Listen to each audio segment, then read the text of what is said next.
Guts and Glory! Today, we're sitting down with Kitty Travers, founder of the Grotta Ices, teacher at the School of Artisan Food, and someone who'll put your childhood frozen treats to shame.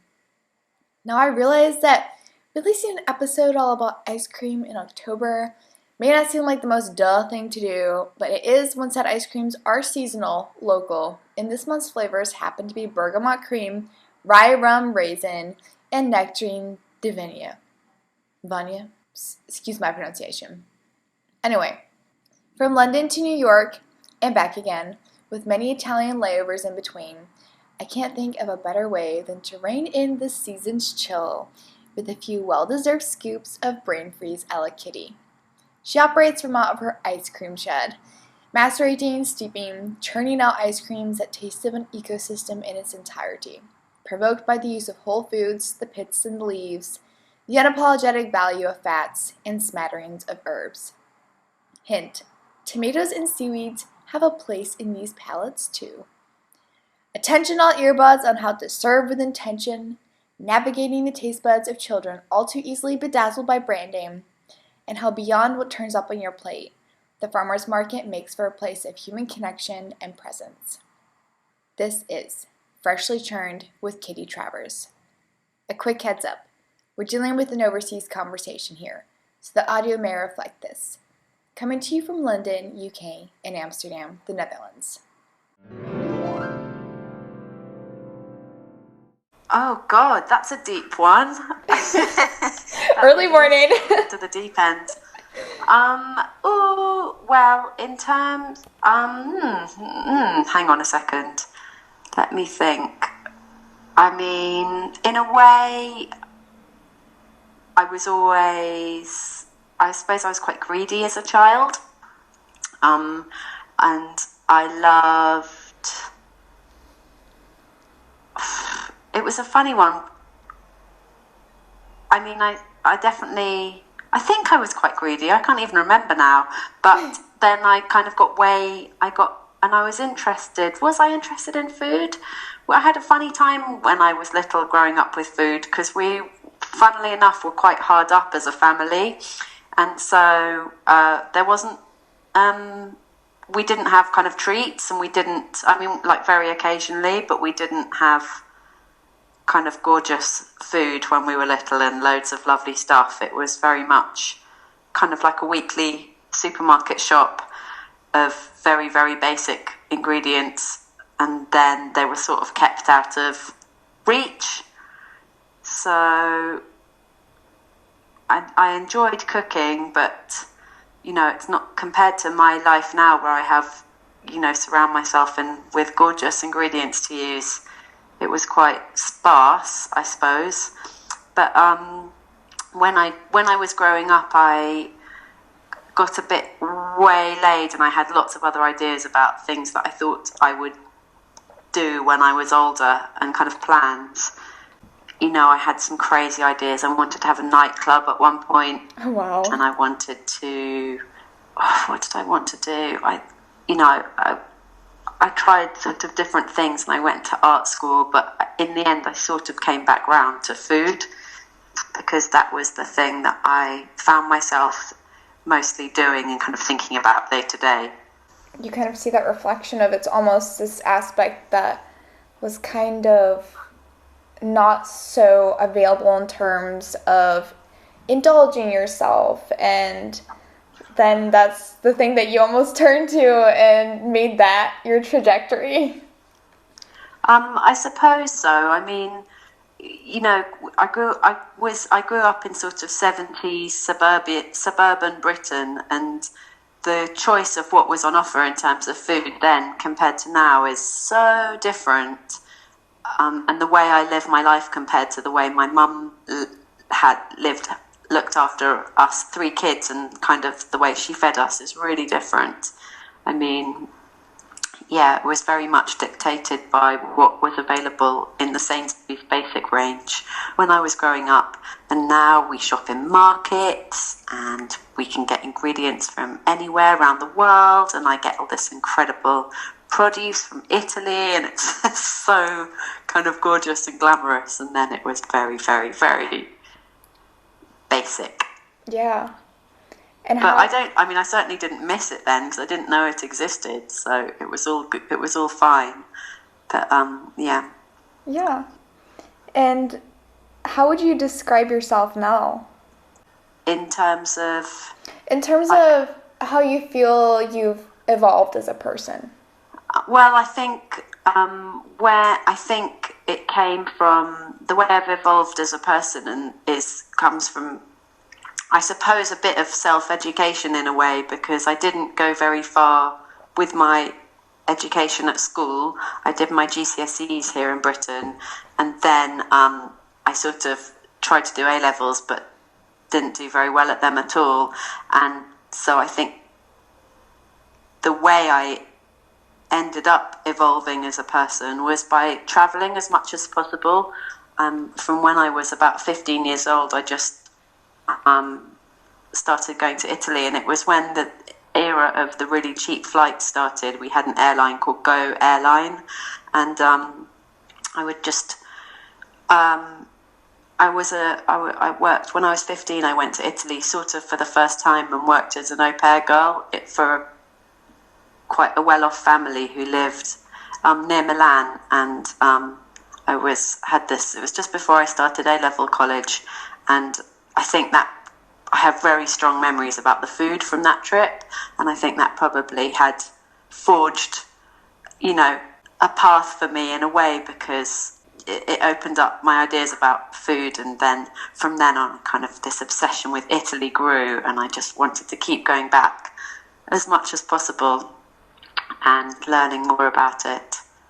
But at 15, whoa. At 15, it was the summer holidays. It was in between when I finished school and my GCSEs, and I had this sort of long 2-month summer holiday, and I went and was a au pair girl for a couple of little kids in Milan. Okay. Yeah, and it was amazing actually, because the grandmother of the family just grew everything in the garden, and so the very simple foods that wouldn't have tasted like much if they'd been from the Sainsbury's tasted incredible. So we were eating all of this.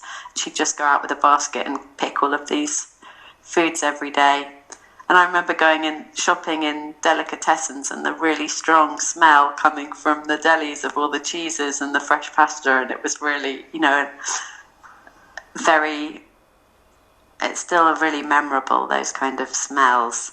Your senses were just completely opened up. Yeah, exactly. And since then, I suppose, that's where a lot of my feeling for food comes from. So I've worked in Italy a lot since then, and Naples and Rome and Sicily, and just travelled as much as I can. And I think that really informs the kind of what I do now and the kind of person I am now and what I like best, really. That sounds beautiful, to being able to just have that as your basis and grow from there. How your perspective was almost formed around their seasonal eating and having that experience when you were an au pair, and just that produce available right outside the front door. Yeah, it was very different to the food I grew up with, but there's a sort of sensibility about the way things are done in Italy that I still think about a lot, and think about in terms of the way I work and the way I do things. There's this sort of like artistry about the way a lot of things are done in Italy. It's kind of hard to describe, but for example, when I was last in Italy, I went for 3 days to Venice last time I went, and I stayed on Venice Lido with my little girl and my husband, and in an Airbnb, and walking down the road one morning or one afternoon, going past the fruit and vegetable stand, and they'd hung these cotton sheets in front of they'd attached them to the edge of the canopy to shield the fruit and veg from the sun hitting them. And these cotton sheets were kind of really super clean, like much cleaner than my sheets at home, all pressed, and they were these beautiful old sheets with pictures of strawberry leaves and strawberries on them. And so many, it was a simple thing to do, but there was so much more behind it. The way it was looking after the fruit and vegetables, it was a simple solution, but done beautifully. Do you know what I mean?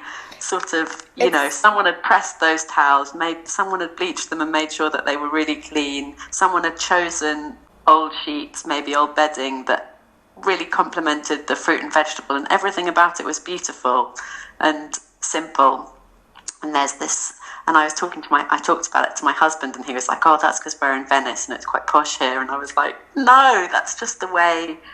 That's the kind of thinking that you get all over Italy. This applied artistry, that's or like kind of sensibility, the sensitivity to, they appreciate good food and they know how to look after it, I suppose. I feel like that's something we need to get back to. Instead of operating from a place of lack, people, there's so many disorders these days surrounding food. In this country, they'd have bought a massive fridge and stuck the ingredients in there, and then the ingredients would have been spoilt from being in the fridge. It would have taken up loads of electricity, and it would have been ugly. So this was a complete opposite solution. Yeah, and it's respecting the tools you're working with, and it's but that's because they living. have beautiful stuff that they work with. So it's kind of it's sort of simplifying it, but it's from starting with good stuff. And I suppose that's the way I make my ice cream now, I hope. I mean, yes. I have not had that honor yet of tasting your ice cream, but just from all the images, your beautiful book, I can't wait for that moment to come. Your ice cream, your concoctions, they're really a reflection of something we're trying to get back to: slow, intentional living.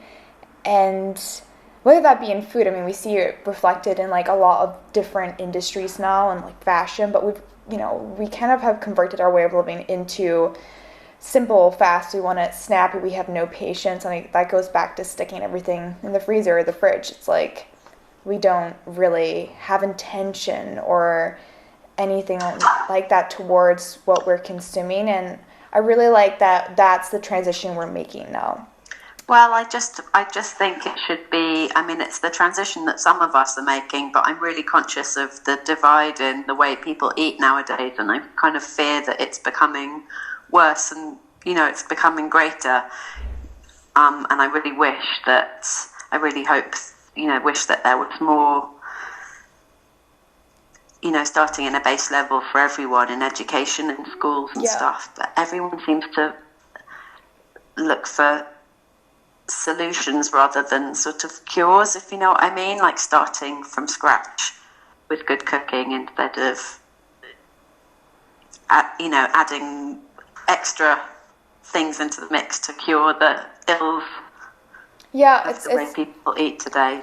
It's almost like in the healthcare system, or people with their health, we're being reactive and not preventative. Mm-hmm. So yeah, exactly. Would you say you make ice cream for a living, but you also teach at the School of Artisan Food? Yeah, I've been teaching there for about 10 years now, which is really lovely because I just get this amazing mixture of people coming on my ice cream course, which ranges from couples who bought the other couple an ice cream making session for their birthday to kind of people wanting to start their own businesses. And then in some cases, a couple of years ago, I had a guy on my course who must have been in his late 60s, who was second generation Italian living in the Midlands in England, and his family business had started, I suppose, in the early 40s, making ice cream in the Midlands, and it was his job to, they used to travel around in a horse and cart. His grandmother would make the ice cream, and then it was his job as a little boy people would come out of their houses with a plate and buy ice cream that way, and he'd spoon ice cream from the back of the horse and cart onto a plate, which I just couldn't believe, that it had that was within one person's lifetime that they'd started work like that.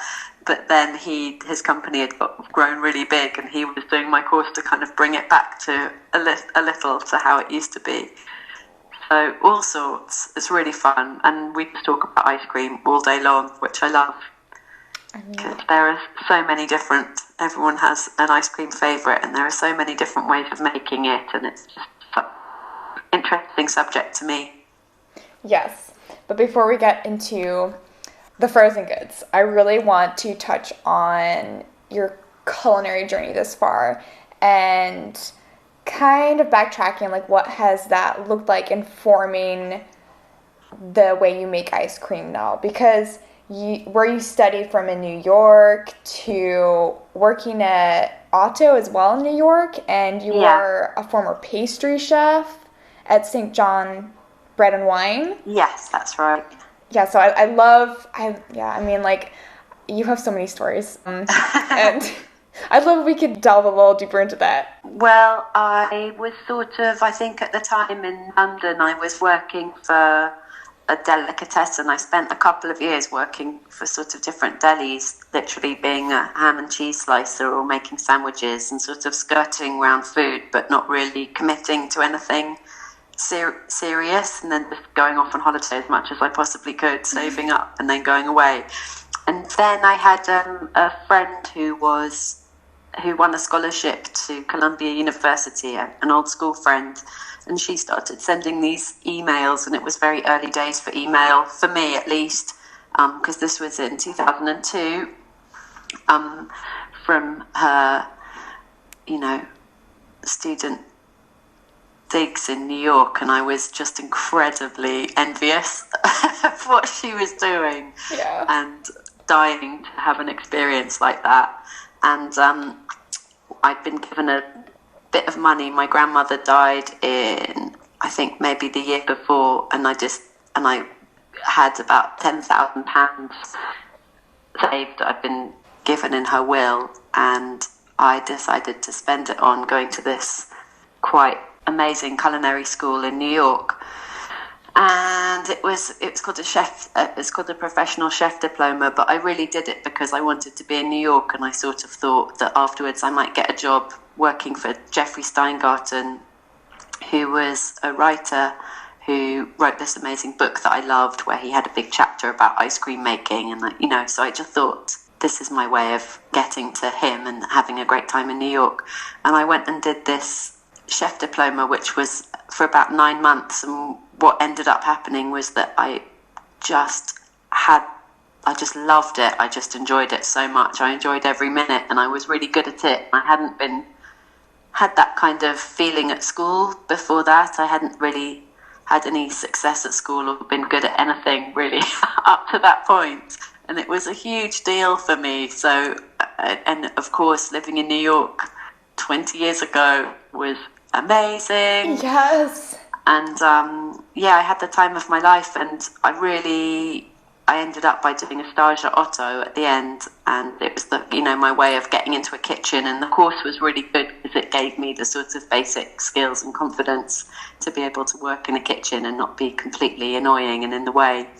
And it was great, really.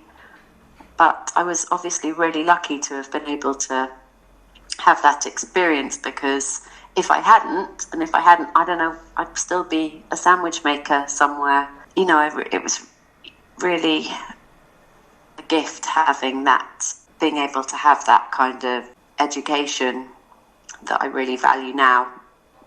Yeah. And it's, in a way, one of the reasons that I teach now as well, just because, I hope... I just can't imagine if I hadn't... certainly my school before then didn't offer anything. I would have been a total failure and a dropout, Yeah, I remember. If I hadn't had that, Yeah, I still remember being in a home ec class, and it was very much how to make a sandwich. And I remember... Oh my God, it was just hopeless. Yeah, and it doesn't even go...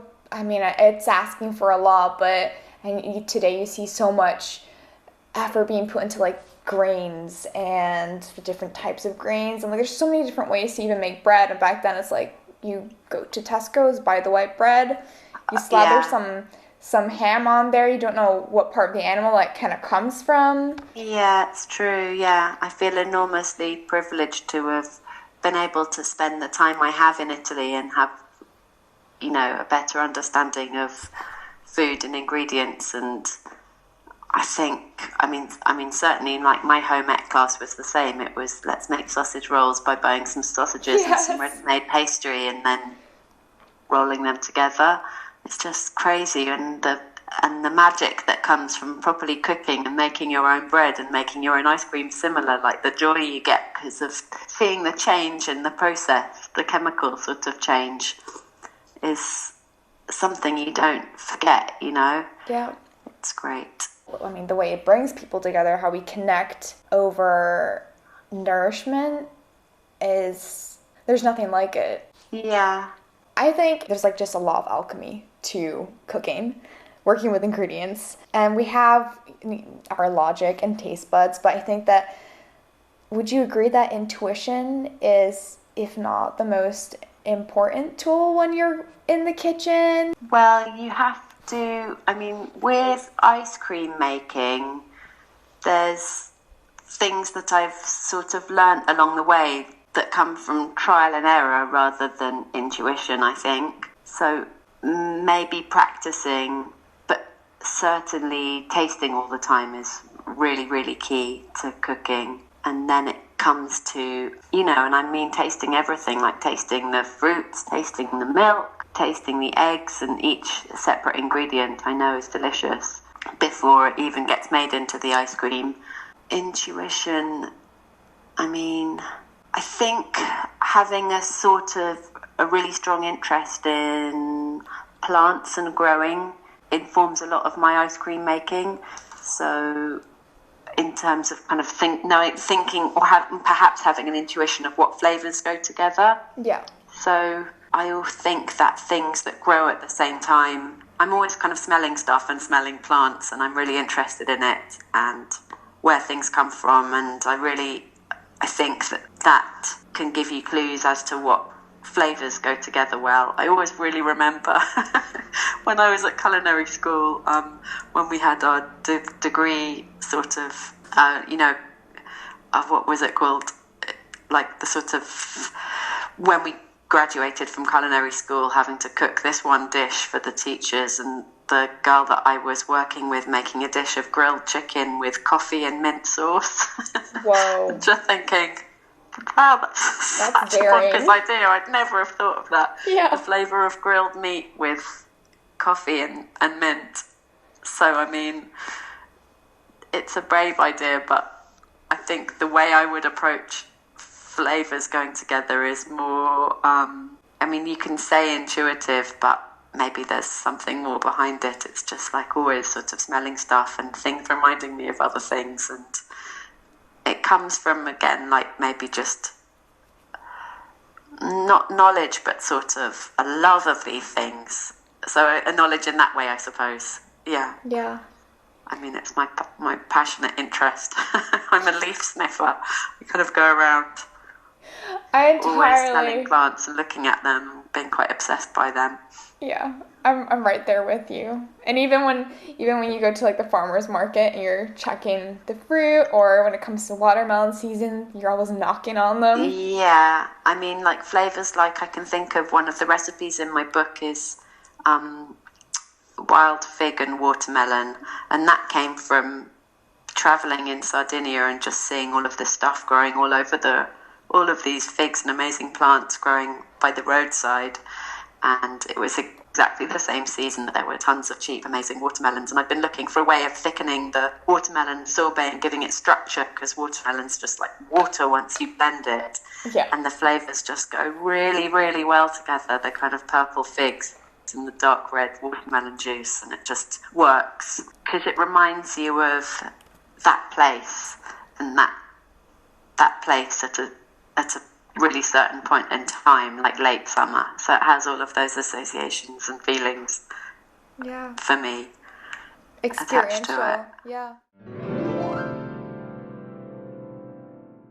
The reason I did want to touch, obviously, Guts and Glory, very much podcast driven on like intuition and your gut instinct. And I read a piece where you had contacted the photographer for your book, Grant Cornett, before you had actually landed a publishing deal or put together a book proposal. And that's total gut right there. I'd love to hear kind of the backstory to that. Well, I'm quite a sort of slow worker. I don't try and do it. I mean, I've been making the ice cream now for 10 years, and other people who I've taught at the place where I teach have got 3 ice cream. There are people that I've taught who have like a chain of ice cream parlors already, and I'm in exactly the same place I was when I started teaching 10 years ago, just working out of my really small premises. So very glacial in the way that I approach work, because I really sort of like waiting for the right time to do something, for when it feels right. And the book and the photography was a perfect example for that, because I've been wanting to write the book for years and years and years. And I'm really glad now that I didn't write it when I was sort of 2 years into the company, because I think I wouldn't be able to look at it now. I'd be so mortified. So instead I waited a really long time, and then one day, it was in January, and I lived in my old flat, and I still lived with my sister at the time. And I was reading the New York Times online, and I saw this photograph, and I just immediately thought, after all these years I just thought that's the way I'd like my book to look if I ever made a book. And so I looked up the photographer's name, and his name was Grant Cornett, which is just crazy because he sounds like an ice cream already. Yeah. And I just loved his work. And my sister, but he is quite a glamorous photographer, artistic as well as quite commercial. And I thought I didn't stand a chance. And my sister just persuaded me to send him an email just to try, even though I was just an idiotic person sitting on my radiator to keep warm and thinking about making an ice cream book that hadn't been made. And I sent off this email, and he just responded really quickly saying, "Great, I've been looking for an opportunity to come to the UK, so I'd definitely be up for it." And so that really galvanized me. So that was in January or February of 2000, and when was it? I had just had a baby, so it was 2015. January 2015, a really long time ago now. And he came in July that year, and we just had, I think it was about 7 days to shoot the book, and we just did it, the 2 of us, in my ice cream shed where I work. So there was no publishing house attached, and we just got to work together, and we got along really well, and I really enjoyed it, although it was quite stressful. And I have absolutely so thrilled that I was able to work with him, because I love the pictures. Then we just had to find a publisher that was on the same page as us, and that was good in a way, because we bought, and I also had the designer before I took it to Frith, from Studio Frith, who designed the book. So we took the book proposal to different publishers, say, with those people all attached already. So in a way I got to do it my way, which was really good. And what was that process like in pitching the book? It was having to write a proposal, which was really difficult for me, because I hate writing about myself. And you have to write this introduction, and that was just lots of full starts and agonizing.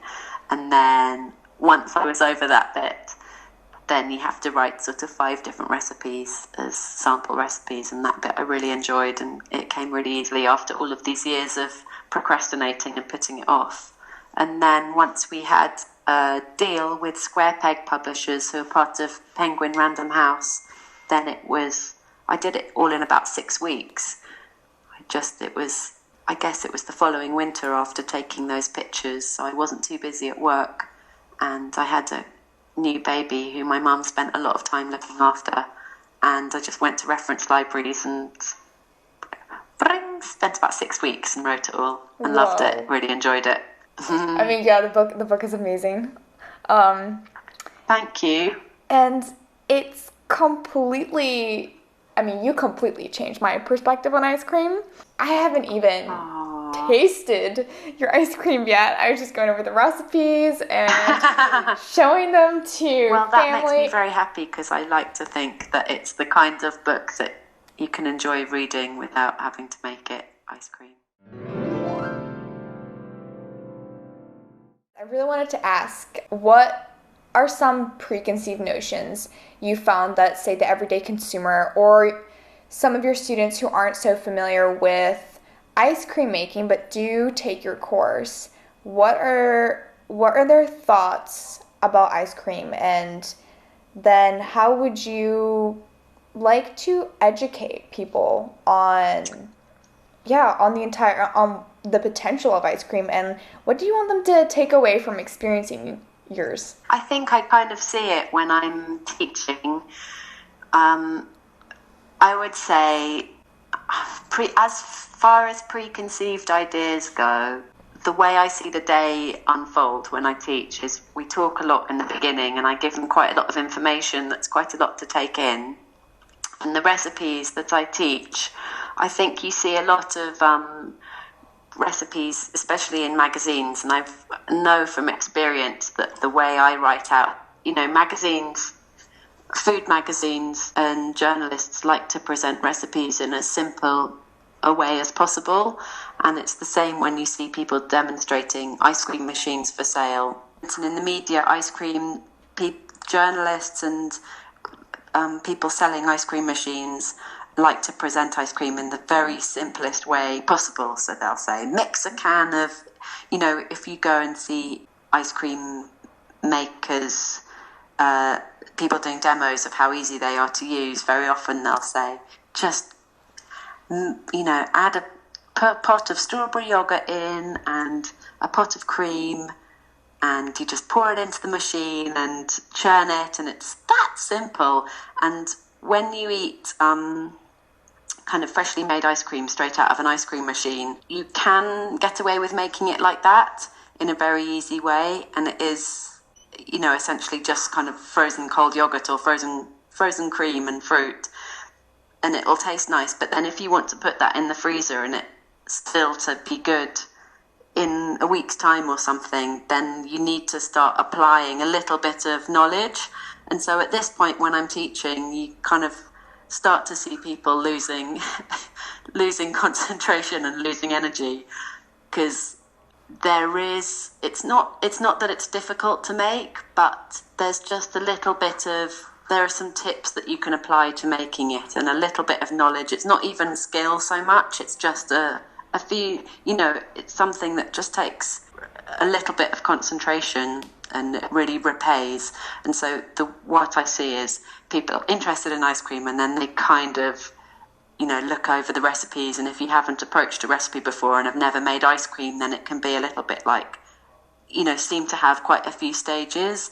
But then what you see at the end of the day, once you've poured the ice cream into the ice cream machine, and it always changes, it's part of the thing that makes ice cream just still really fun to make after 10 years of doing it, because you never quite know from the mixture how it's going to be when it's ice cream. So you see them pour it into the machine, and then 20 minutes later, you see it turning into ice cream, and that is a joy anyway.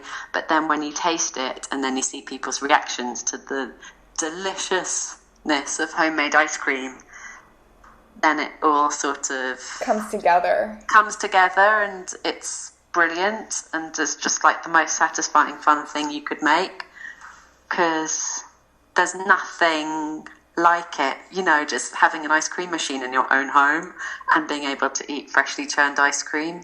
It's so much fun, and it's so satisfying. I feel like when you experience that for the first time, you kind of almost can't do without it. Well, what I used to do when I got my very first ice cream machine, which I got as a birthday present when I was about, I can't remember, but it must have been God, in my early 20s, I suppose.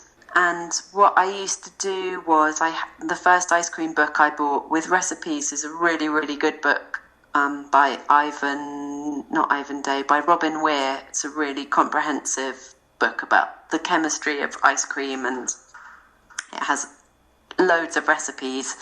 And so I used to work my way through that, and I'd buy my ice cream machine only churned a litre at a time, and then it sort of, the motor couldn't handle it, so it conked out after that. So I'd go, there was a Polish delicatessen near me where they sold these really big flat rectangular wafers, these huge sheets of wafer. So I'd make a litre of one flavour of ice cream and spread it out on top of a wafer and then freeze it, and then the next day I'd make a litre of a different flavour that was maybe a complementary flavour, and then I'd spread that out on top of the wafer, and then I'd sandwich it with another wafer and then cut them up into little bars and wrap them up in wax paper. And so in my freezer, all of my freezer drawers were just stuffed with all of these ice cream bars as a way of kind of practicing making them. And it was really fun because I always had these sort of ice cream sandwiches to give people whenever they came round to our flat. And it was really nice I love being able to serve two complementary flavours together like that you've chosen. So it would be things like, what was it? Like a kind of, I remember making Seville orange ice cream and sandwiching it with like a date or a prune sorbet or something like that. Oh, wow. Just that sort of combo. It's a really fun way of making ice cream anyway. Your refrigerator, the freezer, it can never be big enough. You always kind of, there's just so many recipes, and you need lots of friends to come and eat it as well. Yes. The big family, big group of friends. You need to, I always find myself in the kitchen, and there's so many things I want to try out, and as one person, you just can't eat all of it. Your ice creams, they embody, I'd say, the entire essence of the ingredients, because you're working with the pits and leaves and skins. You're creating products that it's almost like you're capturing the lifespan of that ingredient at the seasons, and you're invoking an entirely new experience for us. So I want to touch on, with regards to our current climate, and especially with the depletion of our soils and how nutrient dense they are, and the need to support local agriculture. How do you go about sourcing your ingredients? Well, I've over years sort of built up relationships with people and farms that I trust, and I would say, I can't in every case of everything I use, but certainly the stuff from Italy, most of the produce from Italy that I get, especially the citrus in the winter, is from one of two farms, and it doesn't come direct to me. I get it through a company, an amazing company called Puntarelli, who are near me in Spa Terminus, who are sort of this Russian couple called Elena and Andrei, who have a fruit and vegetable stall in Bermondsey, and they get a lot of their stuff from these two farms in Puglia and in Sicily, and it comes direct to them, so it doesn't go through it bypasses the main markets in Italy, which are in Milan and then another one south of Rome. And it's really stressful for them because, it travels by land, and sometimes there are delays, and there's all this amazing produce in the back of the van coming from the farm, and it can go off, but so there's all these challenges that they have to face, but then they get this beautiful stuff which is really minimally treated, and they've been to the farm and they have a relationship with the people that own them, so they trust them, and I trust Elena and Andre to choose the right stuff, and they work, they actually smell the fruits for me, and they kind of pick out stuff that they think I'll really like. And then otherwise I've got amazing soft fruit farms near me in Kent, and I've got my dairy in Sussex called Northiam Dairy, who are a small family-owned local dairy where the cows, it's not organic milk, but the cows are grass-fed and it's in beautiful countryside, and it's small, it's not kind of a huge place. So wherever possible, and again, the eggs come from a lovely farm in what is it called? The Cotswolds. So it's sort of knowing where everything comes from is really important to me, wherever possible. And it just comes from, I would really say, if possible, visit the actual place where your product is being made and use as few middlemen as you can. So I try and get directly from the source. Yeah. And do you have any tips or... But the other thing about that is you're kind of making a product that tastes unique. It's not this sort of global product that could be recreated all over the world. And so much of what's made today is made with that aim in mind, that it can be copied and recreated and available everywhere. And I'm kind of going for the opposite effect of trying to make something that's very local and tastes of a place as well. And, every batch I make tastes different. So it's the opposite of standardization, I suppose. Yeah. So every batch of lemon ice cream I make tastes different. Stepping away from... different varieties grow throughout the year, so they keep getting replaced. And I like those differences. It's just stepping away from that fast fashion model. Yeah, definitely. And the other thing is, especially about ice cream, is one of the things I love so much whenever I travel is I'll go and find the local ice cream shops. And I love those little specialities, and there's so many different ways that you can make it. And I love the differences in ice cream. People always... I've been asked to make best of lists of ice cream before, and it's ridiculous because there's so many different types, and almost every culture has a different way of making ice cream as well. So the way I make it is just one way, but I really celebrate and enjoy all the different ways that it's made, because they all say something about... There's always a reason for it, and they always say something about the agriculture of the place where you are, or the culture. Do you have any tips or tricks for the average consumer, or even things that we need to look out for when trying to source locally? Or even for absolutely. Those who... you follow your nose, so you're smelling stuff and tasting, and if it smells really good, that's the first thing. And then otherwise, as far as tips ice cream making, my speciality, I suppose, is fruit ice creams, which you don't get so much in Italy, where it's usually a cream base or a sorbetto. But I really love fruit ice creams where you're mixing the two together. And certainly when you're doing that, to get the maximum flavour, you've always got to be aware of the sweetness and the acidity, and trying to pull as much flavour out of the fruit as possible. So usually with raw fruits, I will macerate them overnight, and I'll age the custard overnight, but I'll do that separately. So you don't mix the fruit into the custard part of the ice cream until they've both been in the fridge separately overnight, macerating to pull, which means adding sugar and acid to pull the flavour out of the fruit, because a lot of the aroma in fruit is in the peels.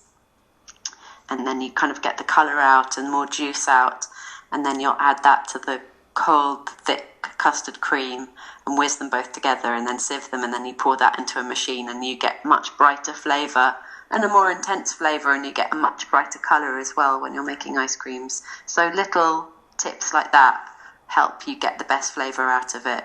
And then using herbs as well, maybe quite unusual herbs. Like at the moment, I'm doing a white peach and tarragon ice cream, and they're beautiful peaches, but it's not midsummer yet, so they're not as flavoursome as they will be.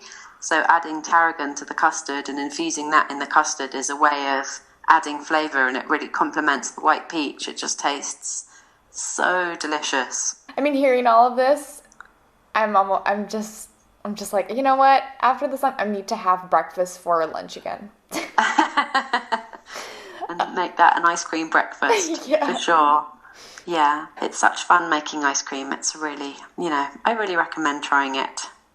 And I feel like it's also great for children and bringing people together over a medium that we, just haven't really implemented in our domestic way of living. I hope that changes.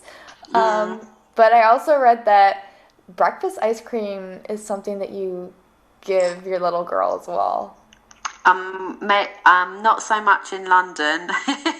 It must be admitted, but it's something that whenever we go away, I just think. Well, my sister lives in Rome, and we went to visit her last June, and it was incredibly hot. And we'd just go to the cafe near where I used to work when I lived in and worked in Rome, and start every day with ice cream, and it was brilliant. Oh, wow. It was just like, it's so lovely, and it kind of suits the climate because it's just so hot. You just need a little energy burst, some whipped cream and some lemon granita, and yeah, it was perfect. And a brioche, warm brioche and a coffee. Oh, wow. It's the dream. But certainly, the ice cream, the way that I like to make it, I really think of as a nutritious food. And I don't have any qualms in giving it to kids in the slightest. Like, it's not a sort of, it's just minimally processed, unrefined sugar, about 50% fresh, usually raw fruit, and milk and cream and organic eggs. It's like really good, all good stuff, nothing else. Yeah. Actually, in touching on that, because I know that we're seeing so many different health issues related to people's ever-growing awareness around gut and microbiome and the gut-brain connection. And do you have any ice cream recipes that you'd say would be good for someone who has a lot of inflammation in the body, or even kind of going a little, I don't know, like a little more alchemical, where you want a brain boost or an energy boost? I would, let me think. I've got a couple of recipes where you don't use sugar at all. You use just the fruit's natural sugar, and you use dried fruit. So I've got one for an apricot and chamomile sorbet, and then another for prune and Earl Grey tea sorbet, where you just soak the fruit in either chamomile tea or Earl Grey tea, and it's so rich in natural sugars, you just whiz it up and you can pour it straight into an ice cream machine. So that's sort of a very gentle sorbet, and you can certainly add for acidity a bit of apple cider vinegar, and that could probably be beneficial to sort of gut health.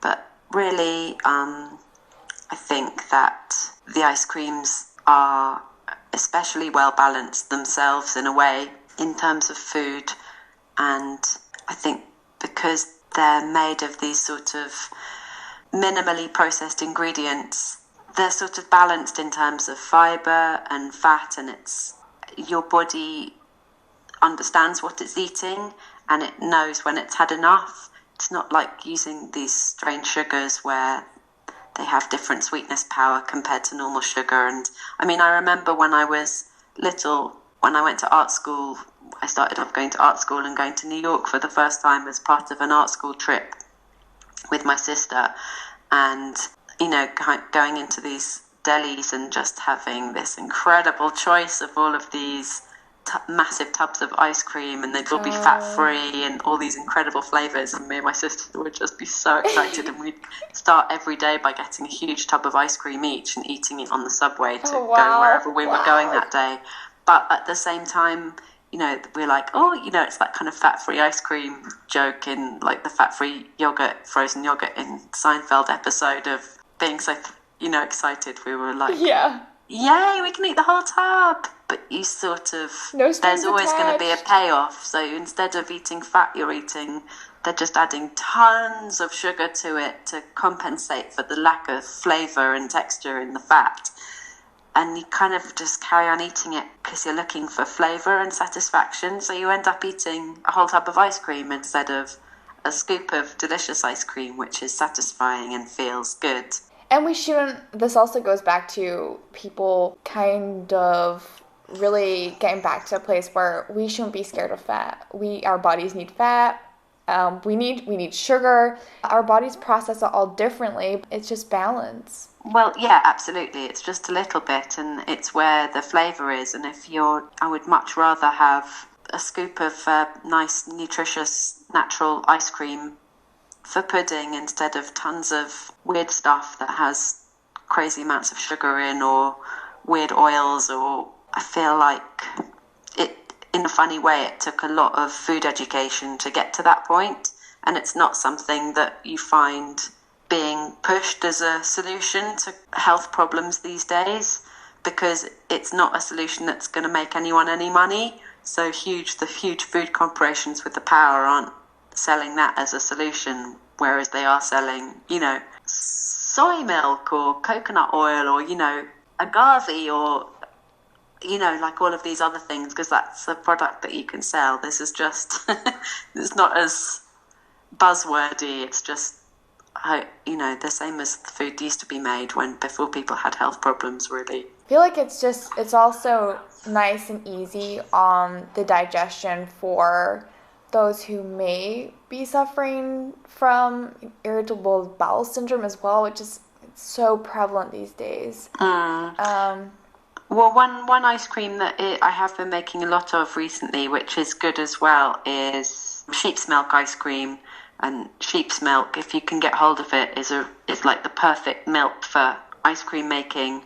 And I know that some people who are intolerant to cow's milk and dairy can drink sheep's milk.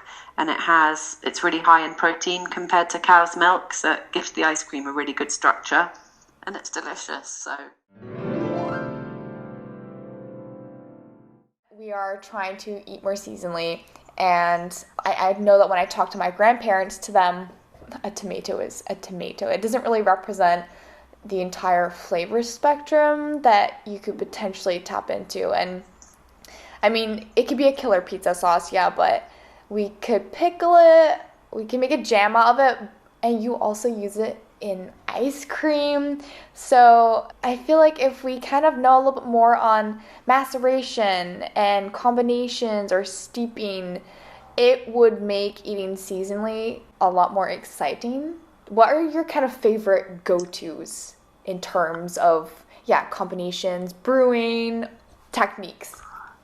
Well, I think eating seasonally is exciting, because if you can eat, if you do it the other way around and you can eat and anything's available to you at any time ever, then where's the fun at all? Instead of eating seasonally, it's like a huge, like for me at the moment making ice cream, it's suddenly incredible because the stone fruits are coming in, and so I've got the first good strawberries, and the sugar difference in the quality, the difference in the quality of the product when you eat seasonally is absolutely huge. If you make a strawberry ice cream out of strawberries in March, and if you make a strawberry ice cream out of strawberries in late June, the quality of the ice cream will be so much better, because the fruit has so many more natural sugars in it, which provide flavour and they help the texture of the ice cream. So it's like, a kind of non-brainer, and it's really great because you've had to wait for it. So it's a huge treat as well to have strawberry ice cream for the first time in June.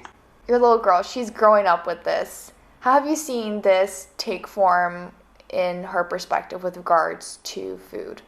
Absolutely. She's an absolute sucker for what every single human is, which is advertising and packaging, and she thinks that, she likes my ice cream, but it's, when we don't shop in supermarkets that much, or hardly ever at all actually, but so we just do a kind of market shop every week, and so when she goes into a supermarket, she's just dazzled by the packaging, which is completely natural because that's what it's designed to do, and she wants, she just picks up all the stuff and she's like, I want this, and it could be any old, like, dried up old crot of horrible old biscuit inside, but it's got the picture on the outside. So she's by no means the perfect eater because she wants to eat that stuff. She doesn't want to eat the homemade food. It's difficult. And also kids are very conservative eaters, so she really doesn't, she wants the plain foods. She'd be really happy with plain noodles every day for the rest of her life. What's her attitude towards going to the market? Is it kind of like a drag, or is she excited, or is she just kind of... The thing about shopping in a market is it's just so sociable compared to shopping in a supermarket. Yeah. Funnily enough, I was working last weekend, so we couldn't do our usual Saturday shop in Bermondsey at Spa Terminus, where I get my week's shopping. And so we did a supermarket shop instead on Sunday, which is like probably one of the first times in Jean's life that we've done that. And she's nearly 5. And I thought it would be really fun, and it wasn't. It was really depressing and really boring, and compared to the market where we see the same people every week, because it's only open for a few hours on Saturday morning, so you get the same people, all the people you're buying from, you just have conversations with people, you're running around, you're tasting things. And this isn't a kind of fancy food market, it's quite regular, and it's a huge social thing every week. It's lovely. We see the other kids that are growing up at the same time as her. She's got people to play with. It's massive. And you have, now the way supermarkets are designed, you barely need to even speak to the person that you're paying for the food from, because you just put your card into a machine at the end. Yeah. And I mean, of course you can. I'm not saying it, you don't have people that you shop from and say hello to, but it's like just a huge difference. Yeah, I mean, the cashier, she's processing people all day. She's not gonna necessarily be the most perkiest of people to interact with, and it's just monotonous, just I'm robots. Sure there's lovely cashiers, but there isn't a huge deal of love in the whole process of shopping from a supermarket, and you don't get that seasonality, and so it must get really boring really quickly. Yeah. So just got the kind of same stuff on offer every week. So you shop in a really different way as well. When you shop in a market, you don't know what you're going to make, and then you might be presented with something new that you haven't seen the week before and decide to cook that this week. Yes. Yeah, I can't imagine my week without the farmers markets. Yeah. But these didn't exist when I was little. It's a really new thing for London. They just didn't. So it's amazing what we've got now. And I've got another great market on Sundays in Brixton, which is fantastic, which is just farms bringing their stuff in, and it's really jolly. It's not expensive, it's cheaper than the supermarkets, and it's great. So yeah, there's good stuff to be had for sure. Much more of a connection with farmers and people who are making the food if you want to make it. That's a bit weird, disjointed sentence. What's your little girl called? Jean. When she sees all the branding makes the world go round, and she's just dazzled, how do you kind of react to that? Do you... I'm the total mean mummy and just like, no, Yeah. But then when we go on holiday, she gets to choose from, those sort of walls or Algida, the big posters of all the different ice creams, which is the best thing ever. And I would never deny her that, but I still can't help read the ingredients on the packet afterwards and just be completely disgusted with the crap that people are given to eat and is presented as ice cream. And there's like very, very hardly ever, it's really hard to find an ice cream in Italy at least, I think they're called Samontana, they're big ice cream companies, and they're all just made of oil and dry milk powder and water and loads of sugar. It's disgusting. Really difficult to find an ice cream that's even got milk as an ingredient, and she loves it. It's made to get you hooked. Yeah, it is for sure, and it kind of also increases your decreases your sensitivity to sugar. Yeah. So everything is just instead of flavor, you're getting texture and sweetness, and so you're always and it is really addictive, so you're always going to think that natural food's kind of blander because you lose that sensitivity to taste. Yeah. It's really messed up.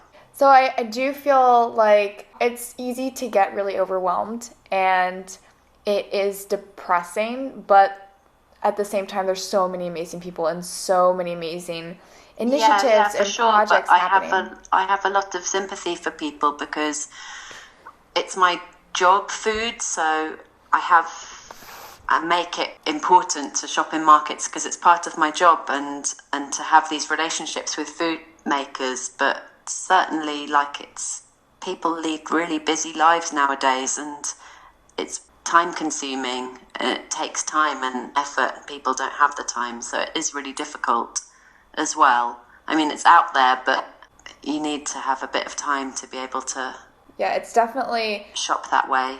you have to dedicate to like the ritual, but I feel like it's also a privilege. Exactly, a ritual. Once it's a ritual, then yeah. Yeah. And for many, the education isn't there, and the financial side of things can be hard as well. And so, do you have any advice for those who don't necessarily have the means to go to local farmers markets or to be sourcing locally, and just low budget shopping at the grocery store is all they can manage? There's well, I would say that there's a kind of recipe, I suppose, that I teach when I'm doing my ice cream teaching, which is called no churn ice cream, where you can make ice cream in a bag, like a little plastic bag that you put into a bag of ice and salt, and you don't need an ice cream machine and you don't cook anything. And I always teach this as part of my day's course, and you can just, in a way, you're doing what they're sort of demonstrating when they're trying to sell ice cream machines, of how easy ice cream can be to make, but it's an ice cream that you eat instantly rather than freezing.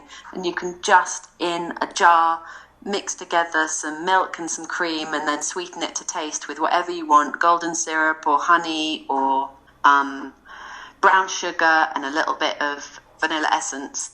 And you just mix that together and you pour it into a plastic bag and tie a really tight knot around the plastic bag.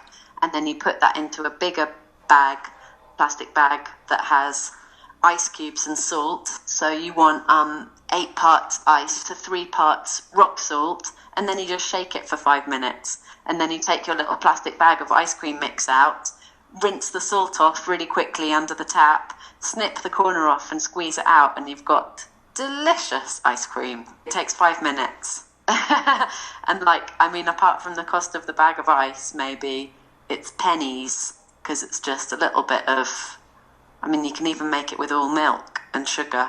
So that would be the absolute cheapest and simplest, and it's really fun for kids, and it's still going to be better quality than most of the stuff you can buy.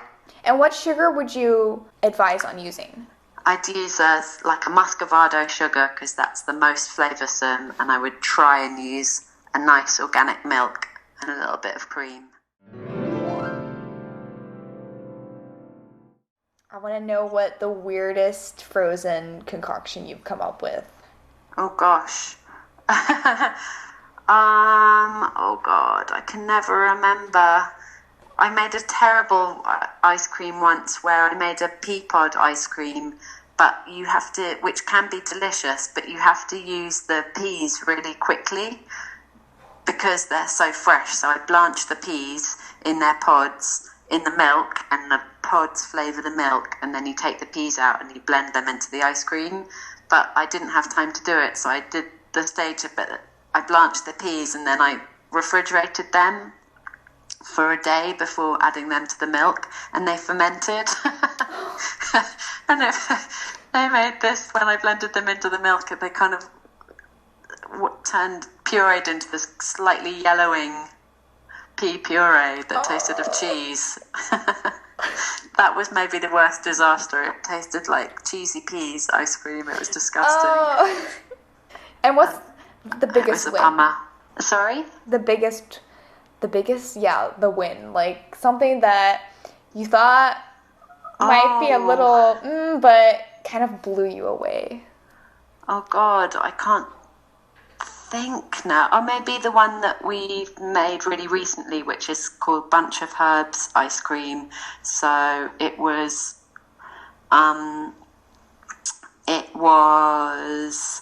just everything. I was in Italy at my friends, I have a pig farm in Italy, and I was staying with them, and on the way home just went round their garden snipping honeysuckle, rose petals, fennel, fronds, lemon verbena, mint, like all herbs from their garden, just everything edible. And I brought it home in a little bag, and then I had some really good sheep's milk I could use, and I made a really simple milk ice cream and infused all of these herbs into it. And I wasn't quite sure, and it's now one of my most popular ice creams. It's really, really good. I feel like herbs are really entering my entire pantries, stocked to the brim with like herbs. I remember having licorice ice cream for the first time, and it was just mind-blowing. Oh, delicious. Yeah, that was one I used to make at St. John with pear tart tatin, pear upside down tart, and licorice ice cream. What is one ingredient that hasn't quite worked out yet, but you're like, I'm gonna make it a thing. It's gonna be ice cream one day? Possibly persimmon. I really love persimmon or kaki fruit. And one of my favourite puddings is like, I have a friend who's a really great chef called Dave O'Cook, and he is Australian. And he worked in a restaurant I loved and used to serve for pudding just a plate with whipped cream or in a big pile on the plate. And then he would squeeze just ripe persimmon all over the top. And when persimmon are ripe, they look like this kind of glowing orange jelly. And you just eat, and they're really sweet. And you eat them with the cream, and it's delicious. And I've tried making ice cream so many times with persimmon, and it's just... its qualities just don't come through with ice cream at all, and it's really frustrating because they don't have very much flavour. Their qualities are mostly in the texture and in sweetness, and you just can't get that in an ice cream. So that's my little... I'm waiting to find a way of making a delicious persimmon ice cream somehow. And what remains a constant favourite? Peach ice cream. It's so good. I love it because they have a really good texture, and then they have this aroma in the skin as well. But I don't like eating peaches that much because I always get, you get peach fuzz on your nose, Yeah. which stings a little bit.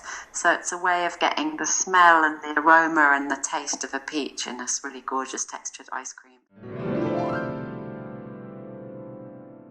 If you could give an example of a time in your life where it was guts versus logic and you went with your gut. I mean, I feel like your whole trajectory thus far has kind of been very gutsy, but I would say there's like a few times when I've just been told by people that I can't do it. Like when I was told by the Italian guy that I'd never learn how to make ice cream. And it's just really annoying. And then when I first bought my ice cream machines, I was told I couldn't use them to make ice cream the way I wanted because they were just for, like, it's just... So I would say when people say you can't do things, those are the times. It's really annoying to be told you can't do something, especially by a man, and possibly given me the push to prove them wrong, I hope. I mean, you definitely have. This is Kitty Travers, Guts and Glory, signing off. This was Freshly Churned with Kitty Travers. Refer to the show notes to further get to know our guest. Share your thoughts and show us some love by subscribing or get in touch to be featured in the podcast. Released every other Monday. Thanks for lending us an ear. Passing on the mic.